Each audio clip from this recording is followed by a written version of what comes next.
సూర్యోత్పూర్వానికి ముందే పూజారులు శుభ్రంగా నదీ స్నానం చేసి ఆలయ తలుపులు తెరిచి స్వామివారికి నమస్కరించి ఆలయాన్ని తెరుస్తారు.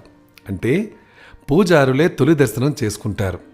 ఇది సాధారణ ఆలయాల్లో. మరి తిరుమలలో ఏం జరుగుతుంది? శ్రీ వెంకటేశ్వర స్వామి ఆలయంలో ఎలా ఉంటుంది? స్వామివారి ఆలయ భద్రత వంటి వాటిని గొల్లలు చూసేవారు. ఉదయం ఆలయం తెరిచి రాత్రి మళ్లీ మూసుకుని వెళ్లేవారు. తిరిగి వారే ఆలయాన్ని తెరుస్తారు. ఆ బాధ్యతను నేటికి కూడా వారే నిర్వహిస్తున్నారు. సాంప్రదాయబద్ధంగా ఆ కుటుంబమే ఈ కార్యక్రమాన్ని నిర్వహిస్తారు. అందుకే వీరిని సన్నిధి గొల్ల అంటారు. అందరూ బయట నిలబడి ఉండగా గొల్ల సన్నిధి తాళాలతో తలుపులు తెరుస్తారు.